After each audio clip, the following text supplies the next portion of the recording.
My name is Regina M. Piercy, and I am 34 years old. I still don't understand why my kids' efforts were insulted like that, and I think that's the part that keeps looping in my head when the house is quiet and everyone else has moved on. They spent the entire week getting ready for Easter brunch at my parents' place, not because anyone told them they had to, but because they wanted to. They wanted to show up with something sweet and handmade, the kind of gift that says, "We thought about you, we tried, we love you." My boyfriend stood at the counter with them after dinner each night, sleeves rolled up, smiling while they painted pastel eggs and rolled sugar cookie dough like it was a serious operation.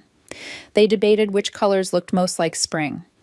They argued over whether the bunny on the card should be smiling or serious. They tucked in drawings from school, one of all of us under a rainbow, another with a giant bunny so cheerful it looked like it was laughing. By the time Easter morning came, the basket looked like something you'd see on a magazine cover, neat and pastel and careful, like love arranged into a perfect little display. The kids carried it into my parents' house with both hands, practically vibrating with excitement. The dining table was set for 10. The air smelled like baked ham and cinnamon rolls. My dad was in the corner with his newspaper, not looking up. A couple of cousins were already there talking loudly, the kind of loud that fills space so no one has to address anything uncomfortable. My sister Jenna sat on the couch with her little girl, scrolling like she was trying not to be present. The kids ran straight to my mom with the basket, eager to hand it over like they were delivering a surprise they'd been keeping secret for days. My boyfriend stood beside me, quiet, watching my mother's face, the way you watch weather when you're trying to predict a storm. My mom glanced down at the basket, her eyes moving over the eggs, the cookies, the drawings, the little details my kids had obsessed over. Then, without missing a beat, she said, "Don't make this a pity show." It wasn't loud. It didn't need to be. The words cut through the room cleanly, like a knife you don't unhear until you feel it. My boyfriend's posture changed instantly, shoulders tightening like he was about to speak, but he didn't. My kids froze. Their faces went blank in that way children's faces do when something doesn't compute, when kindness meets cruelty, and they don't yet know which rule of the world applies. The silence that followed was thick and heavy, not because no one heard her, but because everyone did. My cousins stared down at their plates like the patterns suddenly became fascinating. My sister didn't look up from her phone. My dad turned a page in his newspaper as if that was a normal response to watching his grandkids get crushed in real time. My mother turned away toward the stove, already busying herself, moving on like she hadn't just ripped something delicate right out of the air. I felt the moment split inside me. A flash of rage, sharp enough to make my vision narrow, and then the immediate instinct to swallow it because my kids were standing right there. They were watching me. They were learning what I would tolerate. They were learning what love costs in this family. So I did the only thing I could do without making it worse for them in front of that table. I took the basket gently from their hands, set it on the table like it was fragile, and smiled. Not because I thought anything was funny, because a tight, deliberate smile is sometimes the only thing that keeps words from turning into damage you can't undo. My boyfriend looked at me, eyes asking if we were leaving. I nodded once toward the door. We gathered the kids. We didn't announce anything. We didn't argue. We didn't give my mother a scene to use later like a trophy. We just walked out. We didn't even sit down. We didn't eat a bite. The drive home was quiet except for the questions from the back seat. They asked what pity show meant. They asked why Grandma sounded mad. My boyfriend kept his voice calm and told them sometimes grown-ups say things that don't make sense, and it isn't their fault. I kept my eyes on the road because I was still deciding what kind of consequence a moment like that deserved. Because I knew my mother. I knew the pattern. She could say something cruel, watch everyone swallow it, and then 3 days later demand loyalty like nothing happened. And I knew something else too, something that made my stomach sink even as I kept driving. This wasn't going to end at Easter brunch. 3 days later, the proof showed up in my phone like it always did.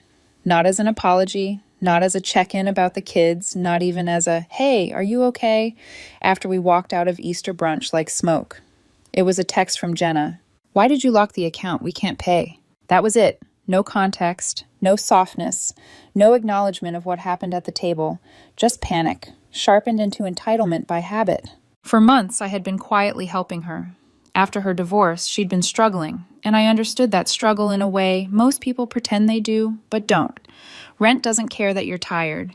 Daycare doesn't care that your heart is broken. Bills don't care that your life blew up.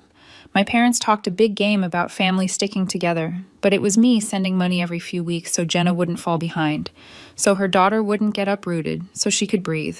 I didn't announce it. I didn't post about it. I didn't make it a show. I just did it. What Jenna didn't seem to understand was that the account I'd been transferring the money into was in my name. It had started that way for convenience, because she was overwhelmed and I was trying to make it easy.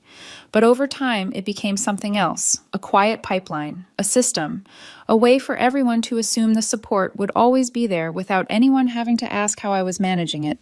My mom loved that arrangement because it let her feel like the family was being taken care of without her actually doing anything. After Easter, I shut it down. So when Jenna asked why I locked it, I stared at the message for a long second, feeling that same cold clarity I'd felt when my mom insulted my kids and then turned away like the damage didn't matter.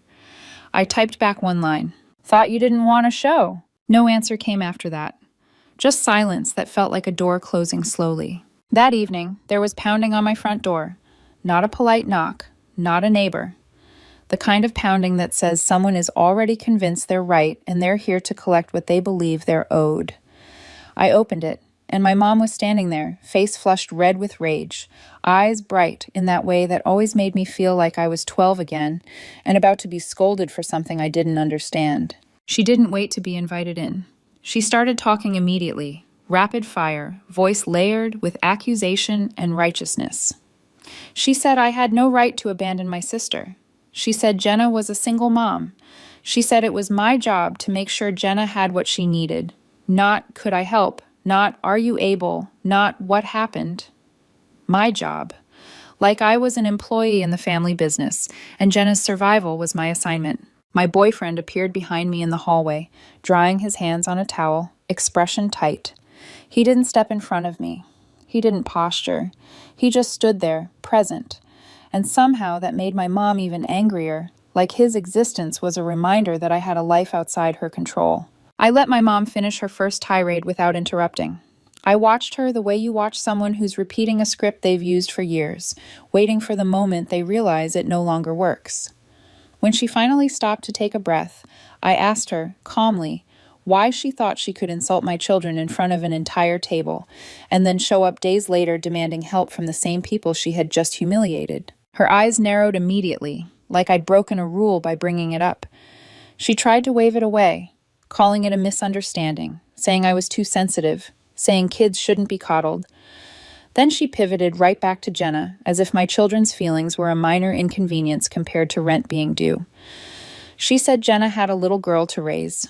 She said family takes care of family. She said I was punishing everyone over one comment. One comment. That's what she called it. My boyfriend finally spoke, and his voice was controlled, steady, the opposite of escalating. He said what my mom didn't want to hear, that this wasn't about one comment, that it was about a pattern of disrespect and the expectation that Regina will fix everything quietly, while everyone else gets to act however they want. He said my kids weren't props in some family power game. He said if my mom wanted access to them, she needed to treat them like human beings. My mom's face tightened at the word need, like she could feel the control slipping. She switched tactics instantly, moving from rage to guilt, from demands to a wounded voice that always made outsiders think she was the victim. She talked about everything she'd done for me growing up. She said she couldn't believe I'd turned my back on my sister. She said Jenna was struggling and I was being cruel. I told her the truth. I helped Jenna because I chose to, not because I owed anyone. I reminded her that when Jenna's ex walked out, it wasn't my parents keeping her afloat. It was me, month after month, quietly. And I wasn't going to be treated like an ATM, while my children were spoken to like they were trying to put on a pity show. That hit a nerve. I could see it in the way my mom's mouth tightened, the way her gaze flicked toward my boyfriend like she was searching for the easiest target.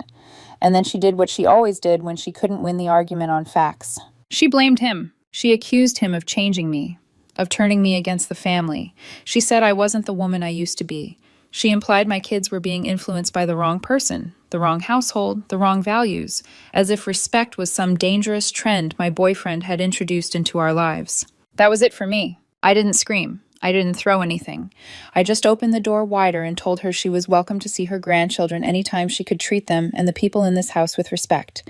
Until then, there was nothing else to discuss. She stormed out, muttering that she didn't raise me to be like this, slamming the door hard enough that the frame rattled. After she left, the house went quiet again, but it wasn't peaceful quiet. It was the kind of quiet that feels like a storm gathering in the distance. My boyfriend looked at me and said softly that she wasn't going to let this go. I didn't need him to tell me that. I knew my mother, and I knew what came next when she couldn't control someone directly. She would control the story. The silence after my mom stormed out didn't last long. It never does with her. When she loses control of a situation face to face, she looks for other doors to push open. Side doors, back doors. People who aren't there to hear the full story, but are more than happy to pass along fragments of it. The first message came from my cousin Megan. It started innocently enough, the way these things always do. "Hey, just checking in. Everything okay over there?" I replied, "Yes, we were fine." A few minutes later, she followed up with something that made my stomach drop. She said she'd heard Melissa was keeping the kids away from their grandmother and that things at our house had become tense since I stopped helping Jenna. She didn't accuse me directly. She didn't need to. The implication was already doing the work. I told her calmly that wasn't true, that my mom was welcome to see the kids as long as she treated them with respect. Megan didn't respond to that part. She changed the subject, which told me everything I needed to know about how much of the story she wanted. The next day, my aunt called. She's usually the kind to avoid family drama, so the fact that she was calling at all made my chest tighten. She said my mom had been worried sick about me. She said my mom kept telling people she didn't recognize me anymore, that I'd changed since being with my boyfriend. Then she added, hesitantly, that there were stories going around about Melissa being disrespectful at Easter, about her raising her voice at my mom in front of everyone. That was a lie, a clean one, and it spread faster than the truth ever does. By the third day, I could see the pattern clearly. This wasn't accidental gossip. This was a narrative being built. In my mom's version, there was no insult to my kids. There was no favoritism toward Jenna. There was no history of me quietly carrying financial weight for the family. There was just an ungrateful daughter, a struggling single mom sister, and a boyfriend who had changed me. It was neat, simple, and designed to make anyone who questioned it feel like they were attacking a wounded mother. Melissa took it hard. She'd never cared much about what extended family thought of her, but now she was being painted as manipulative and cold by people who'd never seen her do a single unkind thing. Every night that week, she sat at the kitchen table scrolling through messages. Some were fishing for details. Others were openly judgmental. A few offered prayers, in that way people do, when they've already chosen a side. She'd read them over and over until she finally set the phone down like it weighed too much to hold. Then my mom took it online. She started posting vague, carefully worded Facebook statuses. Things like, "It's heartbreaking when you lose a child to someone else's influence," or, "Family should never turn their back on family, no matter what." The comment sections filled with relatives offering sympathy, speculating, and occasionally dropping passive-aggressive hints that they knew exactly who she was talking about. No names, no specifics, just enough to let people fill in the blanks the way she wanted.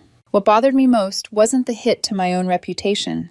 It was the realization that if I stayed quiet, this version of events would harden into fact, and one day my kids would hear it. They'd hear that their mother was controlling, that their father had abandoned his sister out of pride, that their grandmother had been wronged. I wasn't going to let that happen. So I decided to stop letting the story travel without me. The next Sunday, I called my mom and told her we were coming over. Her voice flattened immediately, tight with that false calm she uses when she thinks she's winning. She said fine, but if we were coming to attack her again, there was no point. I told her this wasn't a phone conversation anymore. This was happening in person. I chose Sunday afternoon deliberately. My parents always had people over after lunch. Aunts, uncles, sometimes neighbors. I wanted witnesses. Not to shame her, but to end the whisper campaign by replacing it with something much harder to twist. Melissa walked in beside me, chin lifted, not in arrogance, but in resolve. The living room was exactly as I expected. My mom on the couch with Jenna beside her, my dad in his recliner, pretending to watch a game he wasn't really paying attention to. 2 aunts at the table with coffee. The room changed the second we stepped in. I didn't bother with small talk. I told them we needed to set the record straight. My mom immediately said she didn't see the point if I'd already made up my mind to attack her. I told her this wasn't about attacking anyone. It was about ending the half-truths and lies being passed around the family. Then I laid it all out. Easter brunch, the basket my kids made, her pity show comment, us leaving without eating, the text from Jenna about the locked account, the months of financial support I'd been providing while everyone else talked about family without contributing a dime. I said I wasn't going to be treated like an ATM while my children were disrespected. The room was silent. My dad stared at the TV. My aunt shifted uncomfortably. Jenna looked down at her hands. Then something unexpected happened. Jenna spoke. She said she appreciated the help I'd given her after the divorce. She said she never asked Mom to confront me, and that she didn't even know what pity show was supposed to mean until after Easter. She admitted she'd been embarrassed when she found out what happened, but she didn't go further. She didn't challenge the rumors directly. She let that part hang in the air, unfinished. Melissa stepped forward then. She didn't raise her voice. She didn't insult anyone. She said our kids were not going to grow up hearing that their mother was manipulative or that their father had abandoned his family. She said if my mom wanted a relationship with any of us, it would be based on respect, not control. One of my aunts tried to soften the moment, suggesting maybe Easter had just been a misunderstanding. That was when my mom snapped. She stood up and started shouting that she could say whatever she wanted in her own home, that I'd overreacted, and that if Melissa and I were so sensitive, maybe we should just stay away altogether. Melissa didn't flinch. She said very calmly, "If that's what you want, we can arrange it." For a moment, it looked like that was the end. Then my dad spoke, quietly, awkwardly, like he hadn't planned to. He said maybe my mom had gone too far. He said she should at least apologize to the kids. The way my mom turned on him was instant and vicious. Her voice jumped in volume so fast the aunts both leaned back in their chairs. She accused him of betraying her, of siding against his own wife. He stood up, muttered that this had gone far enough, and walked out of the room. That told me everything. As we left, my mom brushed past me and said I'd regret choosing sides. Jenna followed her, but not before glancing back at me with an expression I couldn't quite read. Part sympathy, part warning. When we got home that night, Melissa poured herself a glass of water and said something I hadn't wanted to admit yet. "She's not done," she said. "She's going to make this worse." She was right, because 48 hours later, my mom stopped attacking our story and started attacking our lives. 2 days after that Sunday confrontation, the escalation came quietly, which somehow made it worse. It didn't arrive as a screaming voicemail or another cryptic post online. It arrived as a phone call, ordinary on the surface, from a number Melissa recognized instantly. The director of our kids' after-school program. Melissa answered without thinking, putting it on speaker while she folded laundry in the living room, and within seconds, we both felt the air change. The director's voice was polite but cautious, the way people sound when they're trying to feel out a situation without accusing anyone outright. She said she'd received some concerns from a concerned relative who wished to remain anonymous. According to the caller, things in our home had become tense and unstable recently, that Melissa was overly controlling, that the kids were being kept from their grandmother for no valid reason, and that the family dynamic had shifted since I had cut off financial support to a relative. The director emphasized that she wasn't accusing us of anything, just passing along information she felt obligated to share. Melissa thanked her, hung up, and stared at the phone in silence for several seconds. Then she looked at me and said one word, "Your mom." It wasn't a guess. The details were too precise. Easter, the money, the implication that Melissa was pulling strings behind the scenes. Even the phrasing felt familiar, like lines lifted straight from my mother's private monologues about family loyalty and influence. What chilled me most was the implication. This wasn't gossip anymore. This was someone reaching into our lives in a way that could have real consequences for our kids. I called the program back immediately, calmly explaining that the information they'd been given was false, and that any concerns should be brought directly to us. The director apologized and admitted the caller had mentioned being a grandmother and had said she hoped the children could maintain a relationship with her, despite tensions at home. That line alone was as good as a signature. That night, I called my mom and told her we'd be coming over again. She laughed softly, that clipped, dismissive laugh she uses when she thinks she's still in control. She told me if I was coming to attack her, not to bother. I told her she didn't have a choice. When we arrived the next evening, the house was quiet. No relatives, no buffer, just my parents sitting at the kitchen table. My dad looked tired, older than I remembered. My mom looked composed, almost smug, like she thought this was another round she could talk her way through. I didn't sit down. I told her plainly that I knew she had contacted the kids program and that if she ever interfered in our parenting again, she would never see her grandchildren, not at birthdays, not at holidays, not by accident. Melissa stood beside me and said, going after our parenting wasn't just petty, it was dangerous, and that she had crossed a line she couldn't uncross. My mom tried to deflect at first, claiming people talk and you can't control what gets back to you. When I asked her directly if she made the call, she didn't deny it. She just looked away and said she was trying to help. That was when my dad stood up, muttered that this had gone too far, and left the room without another word. I told my mom this was it. I wasn't responsible for Jenna's bills. I wasn't her backup plan, and I wasn't going to pretend she hadn't tried to damage my marriage and reputation. The only reason she hadn't been completely cut off was because my kids deserved to decide for themselves one day whether they wanted a relationship with her. She said nothing as we walked out. The next morning, I got a text from Jenna. I didn't know how bad it was until now. We need to talk. We met at a quiet diner halfway between our houses, neutral ground. She looked exhausted, hands wrapped around a mug like she needed the warmth. She admitted that for months our mom had been pressuring her to get more money from me, telling her it was my duty because I was better off. When I shut down the account, Mom hadn't been furious because Jenna might struggle. She'd been furious because it meant she'd have to either help financially or admit she wouldn't. Jenna told me things weren't good. Rent was tight. Daycare was expensive. Child support was still months behind. She wasn't asking for pity, just honesty. I told her I would help again, but only on my terms. No involvement from our parents, no passing messages, no updates. The moment Mom tried to insert herself, I was out. Jenna agreed without arguing, and for the first time, it felt like the help was actually about my niece, not my mother's control. For a while after that, things were calm. Jenna and I talked more, mostly about the kids. The rumors slowed.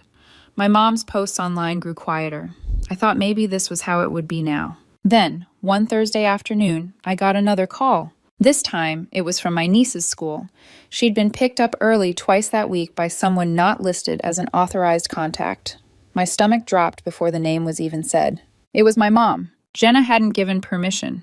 She had no idea. My mom had shown old family photos, dropped my name casually, and told them she was helping, because things were difficult at home. The school tightened their procedures immediately after Jenna went in person, but the damage was done. That night, Jenna called me and said something I never thought I'd hear. You were right. She doesn't help. She controls, and I'm done. 3 weeks later, Melissa and I helped Jenna move 2 towns away, quietly, without announcements or forwarding addresses. Since then, there's been nothing from my parents. No calls, no surprise visits, just the occasional bitter post online that no longer carries the weight it used to. The final twist wasn't my mom pulling one last stunt. It was the one person she thought she'd always control finally walking away too. And that, more than anything else, closed the book for good.